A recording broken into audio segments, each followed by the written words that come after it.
चलिए। नमः श्रीवर्धमानाय निर्धूर्तकलिलात्मने सालोकानां त्रिलोकानां यद्विद्यादर्पणाय ते।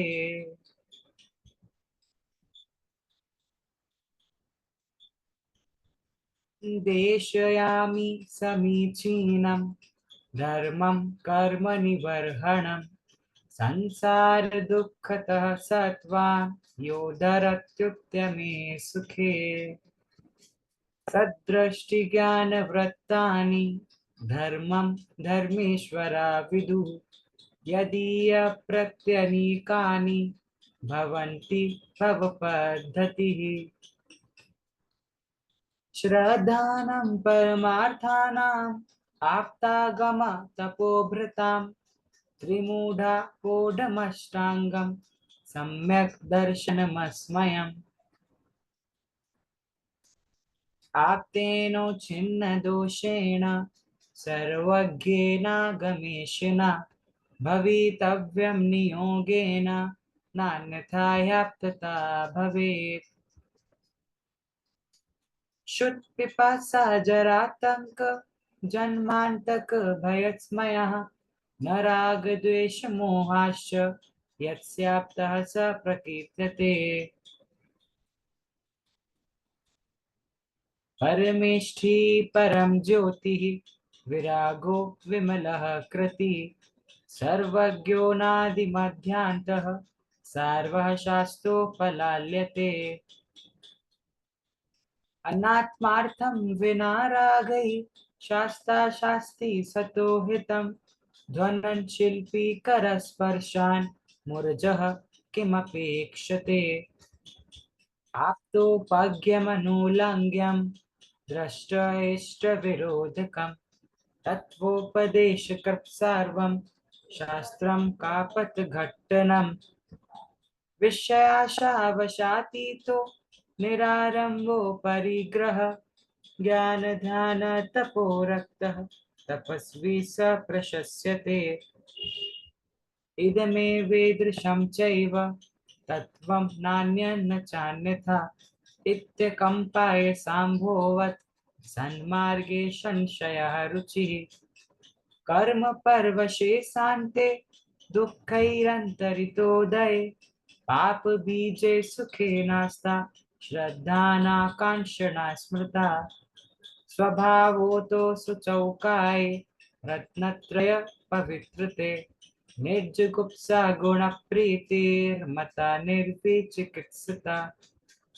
कापथे पति दुःखानां कापतस्ते प्रसम्मतिः असंप्रक्तिरनुत्कीर्तिरमूढा दृष्टिरुच्यते।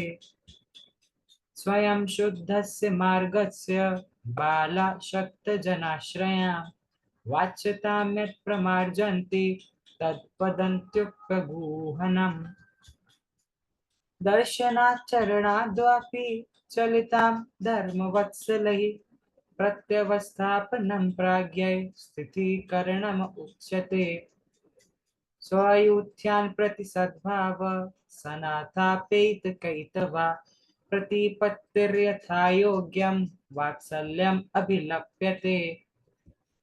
अज्ञानतिमिरव्याप्तिमपाकृत्य यथा यथं जिनशासनमाहात्म्य प्रकाशः स्यात् प्रभावना तावदञ्जनचौराङ्गे ततोऽनन्तमति स्मृता उद्यायनस्तृतीयेऽपि तुर्ये रेवती मता। ततो जिनेन्द्रभक्तोऽन्यो वारिषेणस्ततः परः विष्णुश्च वज्रनामा च शेषयोर्लक्षितां गतः।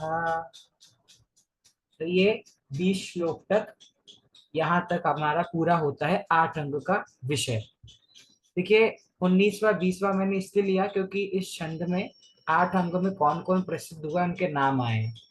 तावत अंजन चौर, अंजन चोर पहले अंग में प्रसिद्ध हुआ। अनंतमती दूसरे अंग में प्रसिद्ध हुई। उद्यायन तृतीय मतलब तीसरे में उद्यायन, चौथे में रेवती, पांचवे में जिनेन्द्र भक्त, ठीक है, छठे में वारिशेन मुनिराज, सातवें में विष्णु कुमार राजा, और अंत में वज्रनाभ, वज्र कुमार मुनि, है ना, आठवां। तो ऐसे 8 अंग में कौन कौन जीव प्रसिद्ध हुए, उन सबकी अलग अलग कथाएं हैं। तो वो कथा भी हम क्लास में देखेंगे, आप लोग के माध्यम से देखेंगे। अभी हमने सम्यक दर्शन टॉपिक हमारा चल रहा है रत्नगंज चावकाचार्य के हिसाब से, जिसमें हमने तीनों सच्चे देव शास्त्र गुरु की श्रद्धा के अलावा और क्या होता है सम्यक दर्शन में, तो कहते हैं सम्यक दर्शन में 8 अंगों का पालन होता है। 8 अंग मतलब 8 प्रकार के नियम जो सम्यक दृष्टि जीव अपने जीवन में पालन करता ही है। और वो मॉरल वैल्यूज है, कहने के लिए वो सभी जीवों को अपने जीवन में पालन करने चाहिए, ऐसी बातें हैं। पहला अंग की चर्चा हमने कर ली है, निशंकित अंग। निशंकित अंग मतलब होता है, अगर सम्यक दृष्टि की अपेक्षा देखिए और श्लोक के माध्यम से देखें तो सच्चे देव शास्त्र गुरु पर दृढ़ श्रद्धान होना। जीवन में कोई भी परिस्थिति आए, लेकिन देव शास्त्र गुरु से हमारा श्रद्धान कभी भी हटेगा नहीं। इसके लिए क्या उदाहरण दिया है आचार्य देव ने, क्या उदाहरण आया है श्लोक में, कौन बताएगा? तलवार निशंकित की अंग, धार पर हाँ, बिन की बूंद। जिस प्रकार तलवार की एकदम नुकीली धार है और उसके ऊपर पानी का बूंद है, लेकिन वो स्पष्ट रखा हुआ है, हिल डुल नहीं रहा है ना, तलवार ऐसी सीधी है, उसके ऊपर बूंद है, तो इस प्रकार वो अडिग है। उसी प्रकार अगर तलवार की धार मतलब जीवन का कोई ऐसा पल भी आ जाए जहाँ हमारे जीवन के ऊपर बात आ जाए, हमारी मृत्यु हो या हमारे ऊपर कोई आक्रमण करे, तो भी हम क्या करेंगे, सच्चे देव शास्त्र गुरु का साथ नहीं छोड़ेंगे, उनसे हमारी श्रद्धा हटेगी नहीं। अब कहानी सुनते हैं हम अंजन चोर की, कि निशंकित अंग में अंजन चोर को क्यों याद किया जाता है। बट मैं एक और बात बताऊं, कहानी में आपको हो सकता है लगे कि यार अंजन चोर को तो सच्चे देव शास्त्र गुरु पर श्रद्धांत है ही नहीं कहीं से। तो निशंकित का अर्थ होता है श्रद्धान नहीं हटना। अब किसी भी चीज का श्रद्धान हो सकता है, ठीक है। मतलब निशंकित मतलब है, अगर कोई जीव, जैसे मैंने आपको बोला कोई पत्नी है, वो अपने पति के प्रति कैसे निशंकित है, तो निशंकित वो अपने पति के प्रति इस प्रकार है कि भाई मुझे मेरे पति पर पूरे श्रद्धा है, दृढ़ विश्वास है कि वो कोई गलत कार्य नहीं करेंगे। तो ये पत्नी के अपेक्षा पत्नी के जीवन में ये निशंकित अंग हो गया। और यही सम्य दृष्टि की अपेक्षा क्या है, देव शास्त्र गुरु। तो जरूरी नहीं है निशंकित का मतलब सिर्फ देव शास्त्र गुरु पर श्रद्धा होना और होता है। निशंकित शब्द का अर्थ है किसी भी चीज पर आपको इतनी श्रद्धा है कि वो कभी भी आपकी हिलेगी नहीं। अब बस अगर वो निशंकित सम्य दृष्टि के एंगल से आप उसको स्टडी करोगे, तो उसका मतलब है देव शास्त्र गुरु। हर व्यक्ति के जीवन में निशंकित अलग अलग हो सकता है। हाँ, ऑल दो सबसे उत्कृष्ट और सबसे अच्छी बात तो निशंकित में यही है कि हमारा देव शास्त्र गुरु पर श्रद्धान अच्छा है। लेकिन अगर कोई अभव्य जीव है, या मानो कोई 10 साल का बच्चा है, 12 साल का बच्चा है, वो कैसे निशंकित अंग का पालन करेगा? तो भाई 12-13 साल के बच्चे के लिए क्या निशंकित है कि वो अपनी पढ़ाई पर पूरी श्रद्धा रखे, अपनी पढ़ाई से उसका मन नहीं हटे, कोई गलत कार्य ना करे। इस प्रकार से निशंकित अंग होता है। अब अंजन चोर एक चोर है, पर एक चोर को सम्यक दर्शन के अंग में क्यों याद किया जाता है, उसने ऐसा क्या कार्य किया है, वो अभी हम पूनम जी के माध्यम से कहानी सुनेंगे। बताइए पूनम जी, ओवर टू यू। हाँ जी सर। जिनदत्त सेठ थे जो कि ध्यान कर रहे थे, तो एक विद्युत प्रभ नाम के देव ने उनकी परीक्षा ली और वो उनको ध्यान से विचलित नहीं कर पाए, तो इसके लिए वो उन्हें आकाशगामिनी विद्या जो है उनको दे कर गए। और उनको कहा कि अगर किसी और को भी आप इसको दोगे तो ये नमस्कार मंत्र की अर्चना से उसको भी सिद्ध हो जाएगी। तो सेठ जी उस विद्या को पाकर डेली कृत्रिम चैतालियों की वंदना करने जाते, तो उनके पास रहने वाला उनका एक बटुक यानी कि नौकर था। तो उसने सेठ जी से पूछा कि आप ये क्या करते हो। तो बताया सेठ जी ने, तो उसने जिज्ञासा की कि क्या मैं भी इसे सीख सकता हूँ। तो सेठ ने उसे पूरी विधि बता दी। अब वो विधि अनुसार क्या करता है, एक रस्सी का छीका बनाता है, एक पेड़ पर टांगता है परीक्षा लेने के लिए कि ये विद्या मुझे सिद्ध भी हुई है नहीं, और नीचे नुकीले भाले लगाता है। और उस छीके पर बैठकर वो एक एक रस्सी काटना शुरू करता है, पर उसे शंका होती है, तो वो फिर वापस नीचे उतर के जाता है, भालों को चेक करता है, फिर वो वापस छीके पर चढ़ जाता है। तो जब ये घटनाक्रम चल रहा था, उसी समय पे एक वहां पे अंजन चोर अंजन चोर के पीछे की कथा ये है कि वो अपनी प्रेमिका के कहने से रानी का हार चुरा के भागा हुआ था, और वो हार जो है रात में चमक रहा था। अंजन चोर के बारे में तो ये फेमस है कि वो दिखाई नहीं देता था, लेकिन उस हार की वजह से राजा के व्यक्ति उसके पीछे लगे हुए थे। तो वो बीच में हार तो गिरा देता है और भागता हुआ उसी घटना स्थल पर आता है जहां पर बटुक ये सारी क्रिया कर रहा था। उससे आकर पूछता है कि भाई तुम ये क्या कर रहे हो। तो बटुक उसे सारी घटना बताता है, और वो कहता है कि भाई इसे नवकार मंत्र से कोई भी सिद्ध कर सकता है। तो यहाँ पे अंजन चोर उस विधि का उच्चारण करते हुए, पूरी श्रद्धा से नमोकार मंत्र का जाप करते हुए उस छीको को एक ही बारी में काट देता है, और उसके सामने विद्या प्रकट होती है और उसे पूछती है कि मुझे आज्ञा दीजिए। तो वो अंजन चोर बोलता है कि जिसने ये विद्या सिद्ध हुई है, जिस सेठ को, जिनदत्त को, मुझे उसी के पास ले चलो। तो उस समय सेठ कृत्रिम चैताल्य में वंदना कर रहे थे, तो वो वहां पे उसको, अंजन चोर को ले जाके छोड़ देती है। वहां पे तो वो जो है जिनदत्त सोचता है कि जब एक बारी में एक विद्या से मैं वहां से निकल के यहाँ पे आ गया, तो अब मेरा संपूर्ण जीवन अगर मुझे संवारना है, तो वो वहीं पर ही जिन दीक्षा लेता है, सम्यक दर्शन प्रकट करता है और केवल ज्ञान को प्रकट करता है। लेकिन यहाँ पे हमने ये जो 8 अंग हम पढ़ रहे हैं, सम्यक दृष्टि के अंग पढ़ रहे हैं। तो मुझे इसमें ये शंका थी कि वो तो मिथ्या दृष्टि था, इवन चोर था उस समय। तो जिस समय वो वहां आया उसकी भूमिका बहुत ही निचली थी, तो हम उसको सम्यक दृष्टि का अंग कैसे मान सकते हैं। तो उसने पूर्ण श्रद्धा से, दृढ़ श्रद्धा से नमस्कार मंत्र के प्रति जो श्रद्धा दिखाई, तो नमस्कार मंत्र में ही सच्चे देव शास्त्र गुरु की श्रद्धा गर्भित है। तो मैंने, मेरा ये सवाल था, सर से भी पूछा था मैंने, और जिनसे मैं और पढ़ती हूँ उनसे भी, तो दोनों से ही मुझे पता चला कि नवकार मंत्र की श्रद्धा में ही सच्चे देव शास्त्र गुरु का श्रद्धान गर्भित है, उसे जरा भी शंका नहीं थी। तो ये सम्यक दृष्टि के अंगों में इसीलिए ये कहानी फेमस है। ठीक है, बहुत अच्छा तरीके से सुनाया, बहुत अच्छा लगा मुझे। इस कहानी से अपन देखो कैसे निशंकित अंक ग्रहण करें, सिंप्लीफाई करता हूँ। अंजन चोर क्यों नहीं दिखता था? पहली बात तो ये, अंजन मतलब पता है आपको क्या होता है? अंजन मतलब एक तरीके से हम कहते हैं काजल। काजल मतलब प्रॉपर काजल ऐसा था कि जो वो ऐसे लगाता है वो, तो वो उस काजल से दिखेगा नहीं, है ना। पर क्या होता है जब वो हार चुराता है, तो हार पकड़ता है, तो हार में तो क्या है? रोशनी है, हार चमकता है।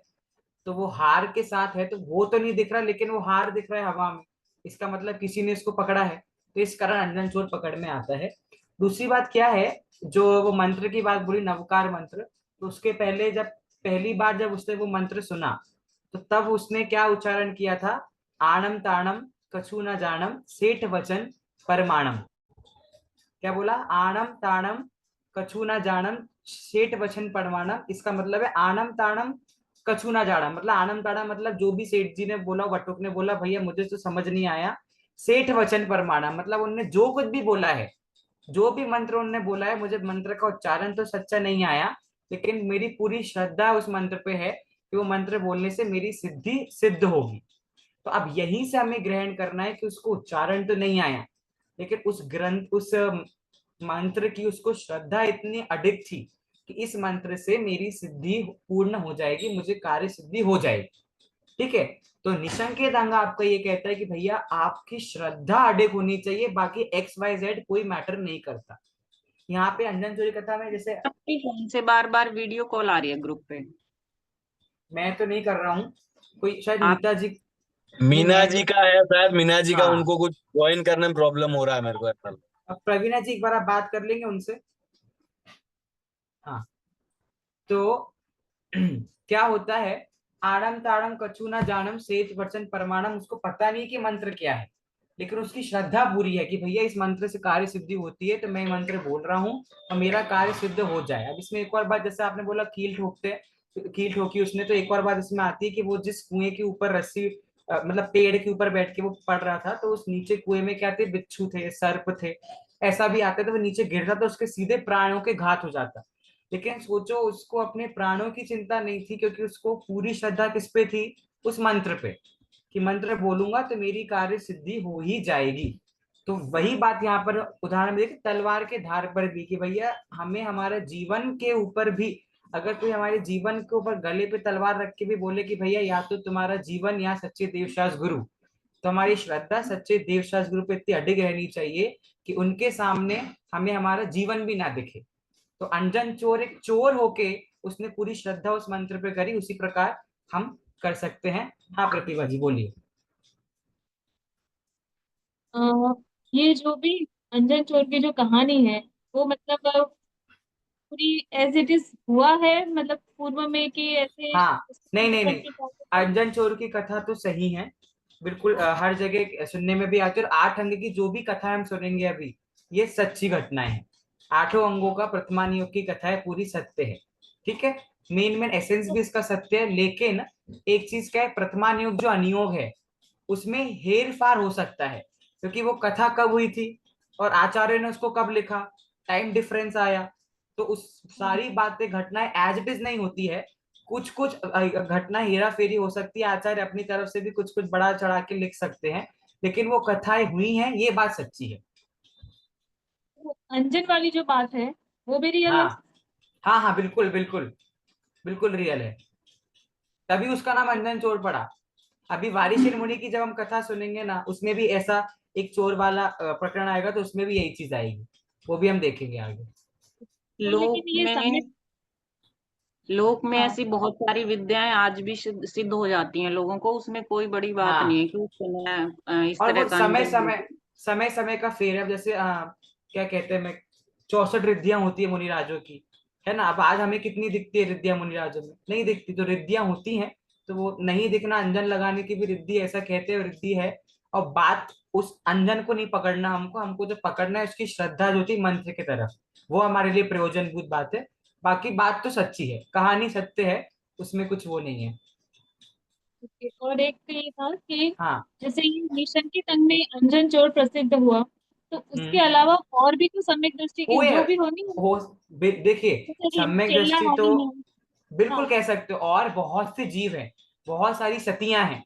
ठीक है, अभी आप आगे 8वें अंग में जो दूसरी कथा हम पढ़ेंगे ना, अगर किसी भी एक अंग में कोई जीव प्रसिद्ध, मतलब वो 8वां अंग कर रहा है, तो वो 8वां अंग में प्रसिद्ध हो गया, लेकिन हम उसको कहानी तो अलग अलग बताएं, तो ऐसा है, ऐसा नहीं है। निशंक अब जितने समय दृष्टि हुए हैं आज तक, वो सारी निशंकित अंग में है, लेकिन सिर्फ बताने के लिए अब आगम में रत्नकंठ शावकाचार्य में समंत भद्राचार्य ने अंजन चोर को याद किया है, इसलिए हम उसकी कथा यहाँ पे बताते हैं। बाकी फेमस तो बहुत है, और आप किसी को भी किसी भी कथा से निशंकित अंग निकाल सकते हो, है ना। बोलिए आशीष जी, आप कुछ कह रहे थे। हाँ, बस यही वाला क्वेश्चन था कि बस एक ही फेमस हुआ है क्या, वो हाँ, आंसर मिल नहीं वो गया तो। तो यहाँ पे, हाँ आचार्य देव ने उनको याद किया, इसलिए हम उस हिसाब से चल रहे हैं। बाकी तो बहुत है, बहुत से जीव हैं आज भी। अगर कोई श्रावक आपके घर का भी कोई व्यक्ति है जो जिन धर्म में पूरी श्रद्धा रखता है, वो भी निषंग के रंग पालन करने वाला जीव है।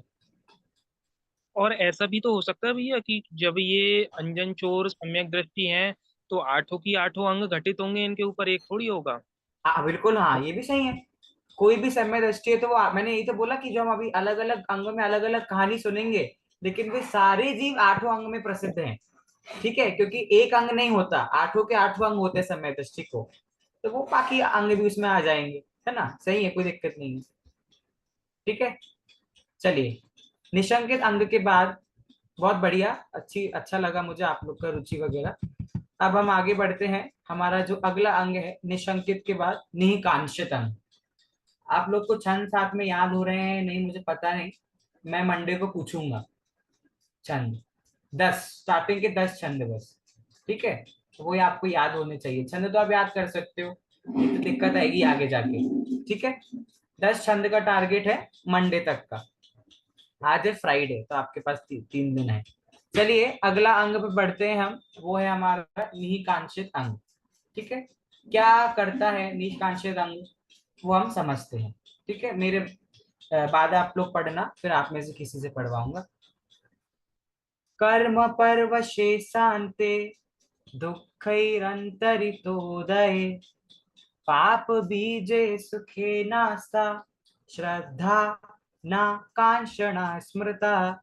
श्रद्धा, इतना बोला, ना कांक्षणा स्मृता। पढ़िए कोमल जी, पढ़िए। कर्म परवशे शान्ते दुःखैरन्तरितोदये पाप बीजे सुखे नास्ता श्रद्धा नाकांक्षणा स्मृता। बहुत बढ़िया। ठीक है, आइए इसका अर्थ देखते हैं। क्या खास बात है निकांक्षित अंग में? देखो, निशंकित और निकांक्षित, ठीक है, दोनों सुनने में सेम लगते हैं। शब्दार्थ अगर देखें तो निशंकित मतलब नहीं होती, शंकित मतलब शंका, ठीक है, शंका नहीं होती। निहि कांक्षित का शब्द अर्थ देखें, निहि मतलब नहीं होती, कांक्षित मतलब कांक्षा, कांक्षा मतलब इच्छाएं, नहीं होती कोई अलग अलग आशाएं कि मुझे ये मिल जाए, ये मिल जाए, ये मिल जाए। इस प्रकार इच्छाएं नहीं होना, आशा नहीं होना, उसका नाम होता है निकांक्षित। अब प्रॉपर इसका क्या अर्थ है श्लोक के माध्यम से हम देखते हैं। क्या बोला यहाँ? कर्म पर वशे, कर्म पर वशे, क्या समझ रहे हो आप? पर वशे मतलब दूसरों के वशीभूत होना है, दूसरों के अधीन। तो कर्मों के वश में होकर, शांते मतलब स अंते, स मतलब सहित, अंते मतलब अंत, अंत सहित कर्मों पे डिपेंड होकर, कर्मों के अधीन होकर, अंत सहित क्या करना? दुखई, दुखों से अंतरितोदय, अंतरितोदय मतलब अंदर ही अंदर फंसना, अंदर ही अंदर बाधित रहना, ठीक है। क्या बोला कि कोई जीव कर्मों के वश में होकर क्या सोचता है कि ये जो दुख है, जो दुख अंत सहित है, हम क्या समझ बैठे हैं कि भैया हमारे दुखों का कभी नाश नहीं होगा। लेकिन जो व्यक्ति निकांक्षित अंग को पालन करता है, वह जीव क्या करता है? नियम से दुखों का नाश करता है। क्योंकि वह जीव क्या समझता है, हमें दुख क्यों है? कर्मों के कारण। और कर्म कैसे हैं? शांते, अंत सहित, मतलब कर्मों का भी एक दिन नाश होना ही है। और जब कर्मों का नाश होगा तो साथ में किसका नाश होगा? जो दुख से हम बंधे हुए हैं, उन दुखों का भी नाश होगा। तो कर्मों के अधीन जो हमारे दुख हैं, वो सभी दुख अंत सहित है, उन सब का नाश होगा। और पाप बीजे, पाप के बीज हैं जो, पाप के कारण है जो, क्या कारण है पाप के? सुखे नास्ता, सुखे नास्ता मतलब संसारिक सुखों में। संसार के सुख कैसा है? पाप का कारण है। तो जो पाप का कारण है, ऐसे संसार के सुखों में निकांक्षित अंग वाला जीव कैसी श्रद्धा रखता है? श्रद्धा रखता है आकांक्षणा, आकांक्षणा मतलब उसे कोई आशंका नहीं होती संसार के सुखों में। संसार के सुख हो, पहली बात तो संसार में वह चीज सुख मानता ही नहीं है। और अगर मान लो उसे संसार में कोई सुख मिलता भी है, तो उससे उसे कोई आशा नहीं होती, कोई आकांक्षा नहीं होती कि मान लो भैया बढ़िया बढ़िया खाने को मिल रहा है, तो वो जीव अपने आप को बहुत भाग्यशाली मानेगा, आहा देखो मैं कितना भाग्यशाली हूँ, मुझे बढ़िया बढ़िया खाने को मिल रहा है। पैसा कमा लेता है, कंपनी का मालिक हो जाता है, तो क्या समझता है? देखो मेरा जीवन तो मजेदार है, मेरे पास खूब पैसा है। बड़ा घर हो जाता है, समझता है मेरे पास तो बड़ा घर है, मेरा परिवार सुख है। फॉरेन घूमने जाता है, समझता है देखो मेरी जिंदगी कितनी बढ़िया है। अभी आपको पता है प्लेन क्रैश हुआ जो अहमदाबाद में, तो वो तो बढ़िया घूमने जा रहे थे, बट क्या हुआ पता है ना? तो वो क्यों है? क्योंकि उन्होंने क्या माना जीवों ने, भैया सुख है, पैसा है, बढ़िया ट्रिप पे जाएंगे, और वो ट्रिप चालू होने के पहले ही खत्म हो गई। क्योंकि निकांक्षित अंग को नहीं समझा। निकांक्षित अंग यही बताता है कि संसार में जो सुख है वो वास्तविक सुख नहीं है, उन सुखों से हमें कोई उम्मीद नहीं रखनी है। और जो दुख है, वो दुख भी सदा रहने वाला नहीं है, वो दुख कर्मों के अधीन है, और वो कर्मों का भी एक दिन नाश होगा। तो कर्मों के नाश होने के साथ ही साथ हमारे दुखों का भी नाश होगा ही होगा। ऐसे अंग का नाम होता है निकांक्षित अंग। मतलब सम्यक दृष्टि जीव के जीवन में जब निकांक्षित अंग आता है, तो वो सुख दुख का सच्चा स्वरूप समझ जाता है। सुख के बारे में क्या समझता है? कि सुख संसार में है नहीं। और दुख के बारे में क्या समझता है? कि जो भी दुख है वह कर्मों के अधीन है, और कर्मों का नाश करते उन दुखों का भी नाश हो जाएगा। ये है निकांक्षित अंग का स्वरूप। ठीक है, समझ आया? सप्तमी विभक्ति का यहाँ बहुत प्रयोग है। कर्म परवशे, शांते, दुःखैरन्तरितो दये, पाप बीजे, बालके है ना सप्तमी व्यक्ति एक वचन, तो हर जगह सप्तमी विभक्ति का कर्म परवशे, कर्मों के परवश, कर्मों के अधीन से, शांति अंत सहित जो है, पाप बीजे, पाप के बीज में। तो हर जगह में पे पर, ये आपका सपनी व्यक्ति होती है, में पे पर, है ना। तो पाप बीजे, पाप पर, पाप में, कर्म परवशे, कर्म के अधीन होने पर, शांति अंत में। तो ये आपका अर्थ यहाँ पर सपनी व्यक्ति का हर जगह यहाँ पर आएगा। ठीक है, समझ गए इसका अर्थ, निकांक्षित अंग का अर्थ समझ आ गया सबको। ठीक है, सुख दुख का सच्चा स्वरूप कौन से अंग में समझ आ जाता है सम्यक दृष्टि को, तो निकांक्षित अंग में समझ आता है। अब इसको आप अपने जीवन पे लगाओ, हमारे लाइफ पे लगाओ। जिस दिन हमें लगेगा हमें अच्छा खाना मिलेगा, और हम क्या नहीं सोचेंगे कि वाह कितना अच्छा खाना है, हम क्या सोचेंगे, वही तो पुद्गल है, क्षण भंग हो रहे, आज अच्छा है कल नहीं है। कल अच्छा खाना है तो भी मैं खुश रहूंगा, आज अच्छा खाना नहीं है, आज करेला मिल गया तो भी मैं खुश रहूंगा, और कल मुझे मस्त भिंडी की सब्जी मिल गई तो भी खुश रहूंगा, क्योंकि दोनों ही संसार का स्वरूप है। आज गर्मी लग रही है, आज एसी की हवा मिल गई तो भी मैं ठीक हूँ, और कल नहीं मिला एसी, कल से पंखा मिला तो भी मैं खुश हूँ। मुझे घूमने जाने का मौका मिला तो भी ठीक बात है, नहीं मिला तो भी ठीक बात है। मेरे पास दुकान चलाता हूँ, आज अच्छी खासी कमाई हो गई तो भी ठीक बात है, आज कोई कमाई नहीं तो भी ठीक बात है, कोई बात नहीं। क्योंकि सुख दुख है, ये सब क्या है, संसार में दुखी है, सुख है नहीं। सहजता टर्म आपने सुना होगा, सहजता। सहजता मतलब क्या, एक्सेप्टेंस, भाई जो हो रहा है वो होने दो, संसार का काम ही ये है। तो जिस दिन आप अपनी लाइफ में क्या कहते हैं, सेटिस्फाइड हो जाओगे, जिस दिन, तो आपने ये वाक्य सुना होगा, जो प्राप्त है वो पर्याप्त है, उस दिन आप समझना कि आप अपने जीवन में निकांक्षित अंग, जो बच्चे स्टूडेंट्स, आप सबके बच्चे स्कूल कॉलेजेस जाते हैं, जिस दिन वो ये समझ जाएंगे कि भाई कोई बात नहीं, आज उसके ज्यादा मार्क्स है, कल मेरे ज्यादा मार्क्स जाएंगे, इट हैपेंस, ये होता रहता है। जिस दिन सारे दुकानदार, हम सब बनिया है ना जैन लोग, तो सारे दुकानदार लोग जिस दिन समझ जाएंगे कोई बात नहीं, किसी दिन लाखों कमाई होती है, किसी दिन 1 रुपए भी कमाई नहीं होती, कोई बात नहीं, ठीक है। किसी दिन समझ में आता है क्लास में क्या समझा, किसी दिन समझ में नहीं आता, कोई बात नहीं, इट हैपेंस, ये होता रहता है, ये आज है कल नहीं है। हम जिस दिन हम एक से रहेंगे, हमारा मूड जिस दिन एक सा रहने लगेगा, और भगवान के पास जाके हमको समझ आएगा ये सच्चा सुख है, वो दिन हम लोग सच में निकांक्षित अंग समझेंगे। सम्यक दृष्टि जब होंगे तब तो हो जाएंगे, तब तो 8 अंग का पालन होना ही होना है, कंपलसरी है। लेकिन अभी जब तक हम श्रावक दशा में, सम्यक दर्शन हमें नहीं है, तब तक कैसे इन 8 अंगों का हम पालन प्रैक्टिकल लाइफ में कर सकते हैं, ये हमको सोचना चाहिए। ठीक है, ओके, आगे बढ़ते हैं अगले अंग की तरफ। किसी को पूछना है तो पूछ सकते हैं, वरना एक और अंग आज करेंगे, फिर मैं बताऊंगा आप में से कौन 2 लोग हैं जो नेक्स्ट क्लास में कहानी तैयार करके आएंगे। बड़े आगे कुछ नहीं पूछना किसी को, ठीक है। एक बात है, आप जो भी अंग जिस दिन पढ़ो, ट्राई करो आपकी दिन भर की रूटीन में, शेड्यूल में आपने कितनी बार आपने उसका पालन किया, और नहीं किया तो कौन कौन सी जगह पे आप निशंकित अंग का पालन कर सकते हो, कहाँ का निकांक्षित अंग का पालन कर सकते हो। धर्म पढ़ने का मतलब तभी है जब वो आपके लाइफ में आप अप्लाई करना सीख गए। बड़ा बड़ा ग्रंथ रटने से, याद करने से, और मुनिराज बनने पे सुख होगा, और समय दर्शन बनने पे सुख होगा, और मंदिर जाते रहे और व्रत पूजन करते रहे, वो सब ठीक है, होगा, लेकिन पहले अपनी लाइफ में, डेली लाइफ में तो अप्लाई करो, तो उसका कुछ मीनिंग है। निर्विचिकित्सा अंग तीसरा अंग है, सॉरी अंग। चलिए इसका पाठ करते हैं, फिर इसका मीनिंग समझेंगे। पहले मैं पढ़ता हूँ, फिर आप लोग में से किसी से। स्वभावतो सुचौकाय रत्नत्रय पवित्रते, निर्जुगुप्सा गुण प्रीतिर प्रीतिर, निर्जुगुप्सा गुण प्रीतिर, मता निर्विचिकित्सिता।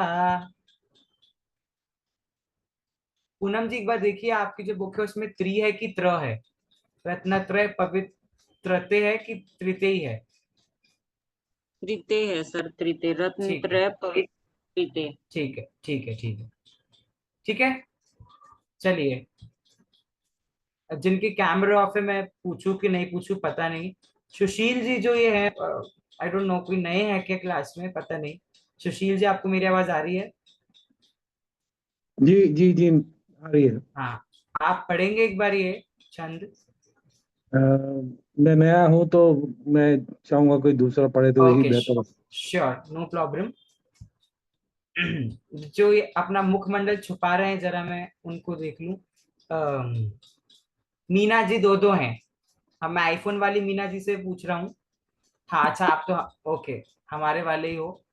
पढ़िए आप। स्वभावतो शुचो शुचौ काये सॉरी नहीं नो आता। प्रॉब्लम। नहीं, आप वही सही जा स्वभाव रहे हो, आप हाँ, सही जा रहे हो, पढ़ते रहो। स्वभावतो शुचो काये रत्नत्रय पवित्रीते निर्जुगुप्सा गुणप्रीति प्रीतिर्मता निर्विचिकित्सा चिकित्सा चिकित्सता चिकित्सिता, चिकित्सिता, चिकित्सिता चिकित्सी। एक्सीलेंट। आई हाँ मस्ट टेल, मीना जी को हिंदी नहीं आती है, हाँ, पढ़ना दैट्स भी व्हाट। हमसे हमसे अभी सीखा है, फिर उच्चारण बहुत भी अच्छा इतनी है। गट्स करके वो बोलती है, यू नो, वी शुड उन्होंने अपलॉड दैट। आज तक मना नहीं किया, आज तक उन्होंने कभी मना नहीं किया, I can't do this, so hats off, very good. उच्चारण बहुत सही करने लगे हो आप। आई एम वेरी हैप्पी कि सीख गए आप। ठीक है, मैंने चलिए। इनको फोर्स करके कहा कि आ जाओ, सीख जाओगे, हाँ, हिंदी वेरी भी गुड। सीख जाओगे। हाँ, थैंक यू। देखिए, अब पढ़ते हैं इसका मीनिंग क्या है। सबसे पहला वर्ड जो है इसके अर्थ में सबसे इंपॉर्टेंट है स्वभावतः। संधि होगी आपकी, स्वभावतो लिखा है ना, वो ओ हो जाएगा आपका विसर्ग। स्वभावतः, स्वभाव से। इसका मतलब है ये निर्विचिकित्सा अंग जो है, ये सम्यक दृष्टि के नेचर में है, नेचुरल है। वो इसको करता है तो उसको लगता नहीं है कि मैं किसी अलग से, या मैं सम्यक दृष्टि हूं, या मैं अंग का पालन कर रहा हूं। तो अगर कोई व्यक्ति भी हमारे फ्रेंड सर्कल में या हमारे फैमिली में कोई है जिसमें ये निर्वित चिकित्सा वाली क्वालिटी पाई जाती, इट मीन्स वो उसके ब्लड में है, उसके नेचर में है। और किसी अंग में स्वभाव से नई शब्द का प्रयोग किया, लेकिन निर्वित चिकित्सा अंग में स्वभावतः लिखा है, मतलब स्वभाव से ही उसके नेचर में एक बात है। क्या बात है? सुचौ के पहले अवग्रह है, मतलब असुचौ काये, अपवित्र शरीर। क्या बोला? किसी जीव का अगर अपवित्र शरीर है, स्वभाव मतलब नेचुरली वो जीव क्या सोचता है, अगर कोई और जीव है, कोई जीव है जिसका शरीर अपवित्र है, मतलब सम्यक दृष्टि जी, फॉर एग्जाम्पल मैं हूं और मेरे सामने कोई और व्यक्ति है और उसका शरीर गंदा है, बुरा है, तो मैं उसके शरीर को गंदा नहीं समझूंगा, अपवित्र नहीं समझूंगा। क्यों नहीं समझूंगा? क्योंकि वो शरीर रत्नत्रय पवित्र थे।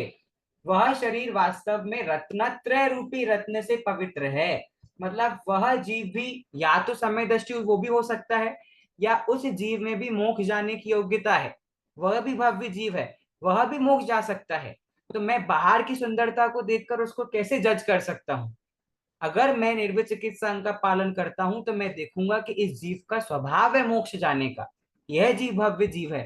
इसके शरीर में बाहर से अगर गंदगी है, बाहर से फोड़े हैं, बाहर से काला है। अभी आप जिनकी कथा सुनेंगे निर्वित चिकित्सा में, वो सेठ मुनिराज के ऊपर उल्टी हो जाती है, लेकिन वो ग्लानि नहीं करते, वो शरीर गंदा नहीं समझते, क्योंकि वो शरीर तो क्या है, रत्नत्रय से पवित्र है। ठीक है, तो निर्वित चिकित्सा अंग वाला बोलता है कि भैया किसी भी जीव का शरीर गंदा नहीं है, काये, काय में, शरीर में गंदगी, असुचौ, असुचि नहीं है, क्योंकि वास्तव में वह शरीर तो रत्नत्रय रूपी रत्न से पवित्र है, सुंदर है। और निर्जुगुप्सा, ऐसा सोचने पर निर्रहित है। किससे? जुगुप्सा। जुगुप्सा मतलब ग्लानी।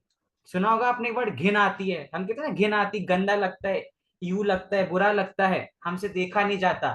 तो निर्वित चिकित्सा अंग वाला ऐसा कभी नहीं सोचता, वो ग्लानि से रहित होता है। क्यों हो पाता है? क्यों उस जीव को शरीर की गंदगी नहीं दिखती? क्योंकि ऐसे जीव को दिखते हैं उसके गुण, गुण प्रीति। उसको ज्यादा इंटरेस्ट है निर्वित चिकित्सा वाले को उस जीव के गुणों में, ना कि उसके शरीर की गंदगी में। गुणा प्रीति, गुणों से प्रीति करना, गुणों से प्रेम करने वाला जीवी क्या करता है? मता, माना गया है। क्या माना गया है? मता मतलब माना गया है। क्या माना गया है? निर्विचिकित्सिता, निर्विचिकित्सा अंग का पालन करने वाला जीव माना गया है। मतलब निर्विचिकित्सा वाला अंग किसी के अपवित्र शरीर को, गंदे शरीर, अगर किसी जीव का शरीर गंदा भी है तो उसको ग्लानि रहित बुरा नहीं जानते, अपितु उस जीव में रत्नत्रय रूपी जो गुण है या रत्नत्रय रूपी गुण को प्राप्त करने की जो योग्यता है वो तो उससे प्यार करते हैं, क्योंकि वो उस जीव का स्वभाव है।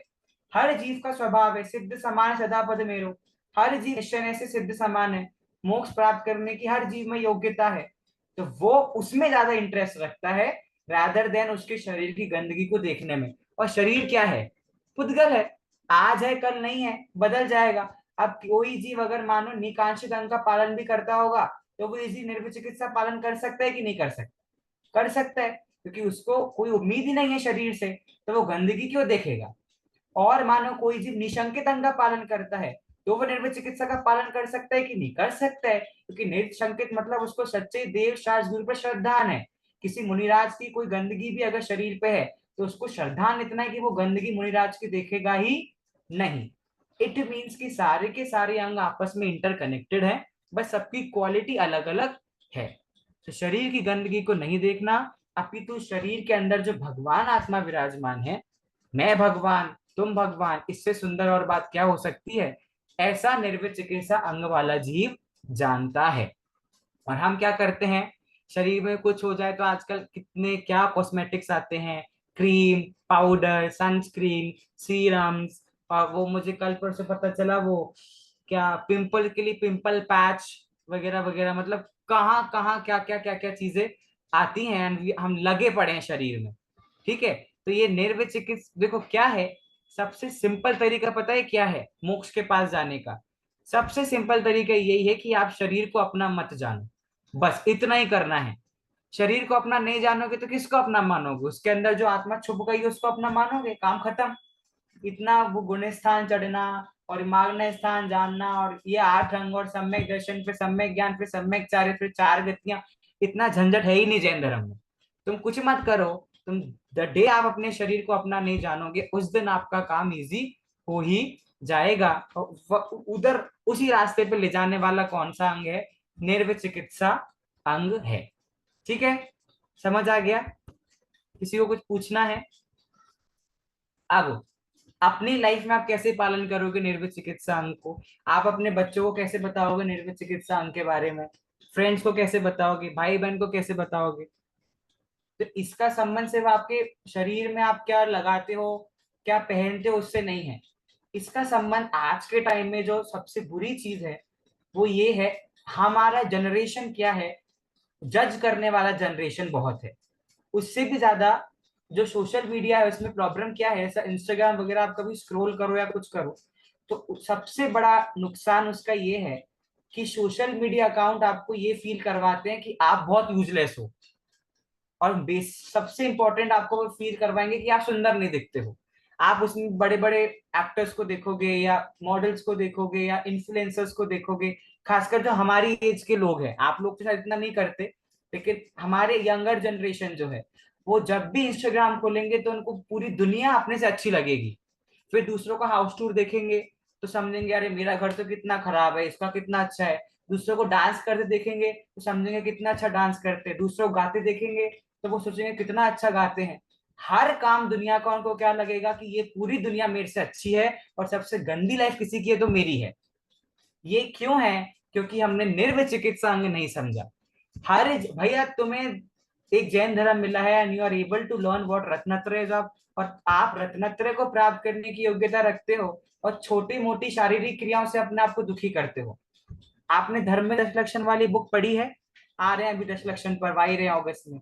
धर्म में 10 लक्षण अगर आपने पढ़ी हो, उसमें लास्ट जो टॉपिक है क्षमावाणी का, उसमें क्या लिखा है दादा ने कि इस जीव की सबसे बड़ी भूल यही है कि उसने दुनिया भर में सबसे क्षमा मांगी लेकिन अपनी आत्मा से, स्वयं से उसने आज तक क्षमा नहीं मांगी है। क्यों?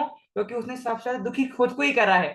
मेरे पास तो ये नहीं है, मुझे ये नहीं मिला, मेरी फैमिली ऐसी है, मुझे कपड़े अच्छे नहीं है, मेरे फ्रेंड्स ऐसे नहीं है, मेरे कॉलेज ऐसा नहीं है, मेरा शहर अच्छा नहीं है। सबको दूसरे अच्छे लगते हैं लेकिन खुद किसी को अच्छा नहीं लगता।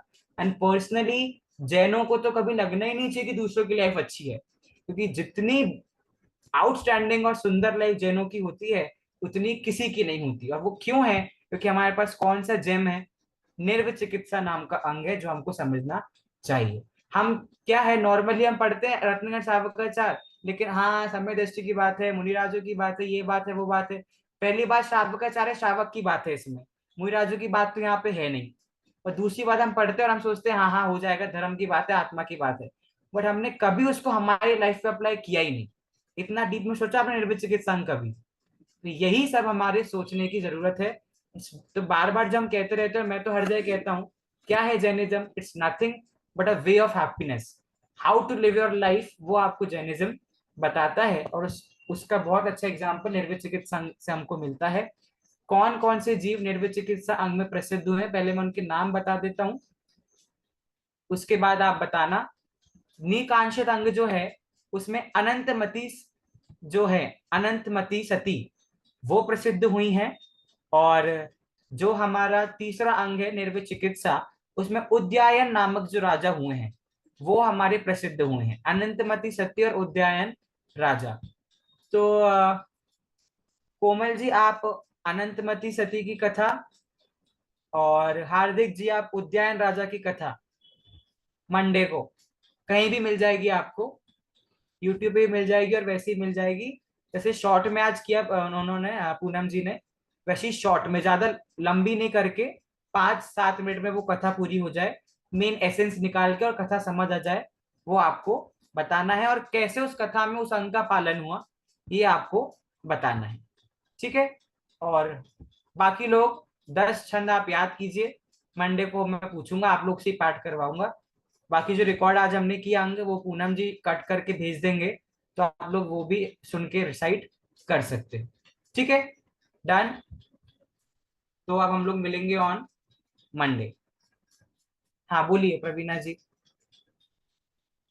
इसमें 13वें श्लोक में असुचौ है, द्वितीय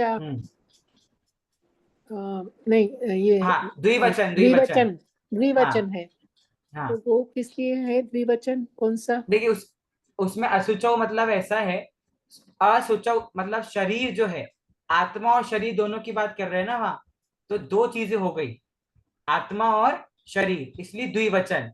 मतलब आत्मा से कैसे कनेक्ट किया? तो रत्नत्रय। और शरीर से कैसे कनेक्ट किया? तो शरीर में ग्लानि नहीं हो रहा, शरीर में गंदगी नहीं होना। तो दो चीजों की बात करिए ना, स्वभाव से असुचौ मतलब स्वभाव से शरीर गंदा, मतलब स्वभाव से शरीर शुद्ध है क्योंकि उसके अंदर रत्नत्रय है, और हम उसको जो अशुचि मानते हैं, अशुद्ध मानते हैं, वैसा वो नहीं है। रत्नत्रय की बात और शारीरिक गंदगी की बात, दो चीजों की बात वहां पर आई है, इसलिए वहां पर असुचौ द्विवचन का प्रयोग किया है। शुचौ तो भैया अशुचौ तो भैया सप्तमी विभक्ति एक वचन होना चाहिए ना, इकारांत है। सप्तमी, हाँ ठीक है, इकारांत के हिसाब देखो दोनों है। अगर आप शुचि शब्द वो तो मान रहे हो, शुचि तो शब्द वो इकारांत द्विवचन शब्द हो हो गया, गया। हाँ चल जाएगा, ठीक है। सप्तमी व्यक्ति भी यही है ना, सुचौ मतलब शरीर में या शरीर पर गंदगी का नहीं होना, तो वो सुचौ शब्द किसके विषय लिए आया है? विशेष्य। असुचौ, हाँ वो उसके लिए आया है, आपके शरीर के लिए। तो शरीर में अशुचि होना मतलब शरीर में शुचि मतलब गंदगी नहीं होना, वैसा। अच्छा पकड़ा आशीष जी, इकारांत शब्द रूप है, यस, शुचि गुड शब्द है, कैच तो आशीष जी, उस गुड हिसाब से, कैच। है ना? इकारांत शब्द रूप है उस हिसाब से। किसकी तरह तो ये चलेगा इकारांत शब्द? ये स्वभावतः हमें पंचमी विभक्ति क्यों ली? हमें तो ऐसा लग रहा है तृतीय होनी चाहिए थी। क्यों? नहीं ऐसा है, वो प्रत्यय का प्रयोग किया ना वहां, स्वभाव त हो गया तो प्रत्यय बन गया। और जो त प्रत्यय का प्रयोग वहां हो रहा है, मैंने आपको बताया था, त प्रत्यय तृतीय व्यक्ति के ऐसा उससे अर्थ में ही प्रयोग होता है, त ठीक है। प्रत्यय का, इसीलिए, है ना? ठीक, बाकी वहां पे विसर्ग संधि है, तो का ओ का विसर्ग हो गया, तो स्वभावतः हो गया, तो बन गया वो त प्रत्यय, उस हिसाब से। गुड, थोड़ा थोड़ा संस्कृत की तरफ भी इफेक्ट डालते रहो, तो हम भूलेंगे नहीं वो, ठीक है? ग्रेट। अब हम मिलेंगे ऑन मंडे। चलिए, जय जिनेन्द्र। जय जिनेन्द्र सर। जय जिनेन्द्र।